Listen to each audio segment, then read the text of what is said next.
लेते हैं। जयपुर से अपना सवाल भेजा है और अजीत अशोक लेलैंड में खरीदारी कर रखी है और इनकी बाइंग प्राइस ये बता रहे हैं 115 है और 5 साल तक का नज़रिया इन्होंने बना रखा है। इसमें रुके रहने का, इन्वेस्टमेंट का इनका नज़रिया है। तो कंपनी की ग्रोथ के लिहाज से और आगे भी किस तरह से कंपनी की परफॉर्मेंस रहेगी, फिलहाल भी शानदार मुनाफे में ये बैठे हुए दिखाई दे रहे हैं। और निवेश का नज़रिया क्या कहेंगे? देखिए कविता, यहाँ पे अगर मैं सीवी स्पेस में बात करूं तो नो डाउट एक काफी कंसिस्टेंट परफॉर्मर है अशोक लेलैंड। साल दर साल हमने देखा है कि यहाँ पे ये पॉजिटिविटी कंटिन्यू होते हुए, और अच्छी बात यह है कि जिस लेवल पे उन्होंने बाय किया है अभी हाल फिलहाल में अपने रिकॉर्ड हाइस के पास उन्होंने बाय किया है और वहां से भी एक अच्छे गेन्स देख रहे हैं। काफी लंबी अवधि का नजरिया है तो डेफिनेटली रिव्यू करने की रिकमेंडेशन होगी कि टाइम तक के हर इंटरवल पे, जैसे कि आप एटलीस्ट साल दर साल तो एटलीस्ट कम से कम इसको रिव्यू करें। मुझे लगता है कि साल भर के पॉइंट ऑफ व्यू से जिस तरीके से अभी इसमें प्राइस एक्शन देखने को मिल रहा है, मैं सरप्राइज नहीं होऊंगा करीब 180 से लेकर 200 के जोन को ये टेस्ट करने का पोटेंशियल दिखा दे। और अब 110 से लेकर 120 का जोन ये काफी मेजर सपोर्ट रहेगा आने वाले टाइम में। तो काफी डिसाइसिव ट्रेंड देखने को अनफोल्ड होते हुआ नजर आ रहा है, ना ही केवल Ashok Leyland, in fact for the complete auto space. तो बने रहने की राय होगी यहाँ पे। और नियर टर्म के हिसाब से जैसे बताया है कि साल भर के हिसाब से आपका 180 तक के नियर टर्म टारगेट्स वो एंटिसिपेट कर सकते हैं। चलिए, तो ये है राय आपको मिलती हुई अशोक लेलैंड पे।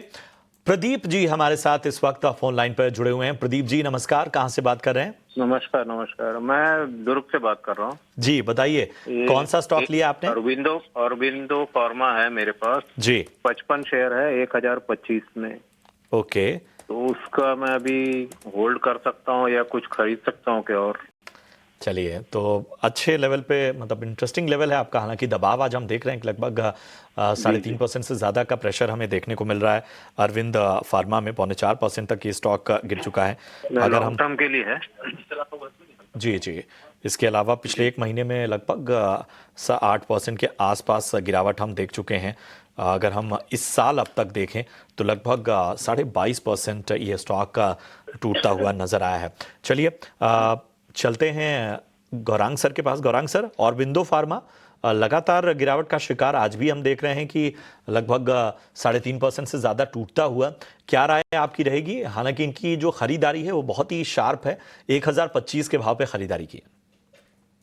तो प्रशांत भाई देखिए, पहले तो एक बजौली फार्मा क्षेत्र की कंपनी और कुछ खबरों को लेकर के थोड़ी बहुत मायूसी या नकारात्मक परिस्थिति छोटी मध्यम अवधि में, आंकड़ों को, तिमाही नतीजों को लेकर के भी अगर आप देखने जाए तो थोड़ी बहुत असमंजस परिस्थिति पूरे फार्मा क्षेत्र में उभरती हुई नजर आई। कुछ कंपनियों ने अच्छे आंकड़े भी लेकर के आए, लेकिन इनका नजरिया जो हमने सुना वो लंबी अवधि का है और इनका निवेश भी जो स्तर पर है वहां से अनुमानित ये आकलन लगा सकते हैं कि नीचे की तरफ के दायरे काफी सीमित है। लंबी अवधि का नजरिया आपको मैं बने रहने की राय दूंगा। इनका दूसरा प्रश्न ये भी था, क्या मैं और जोड़ सकता हूं?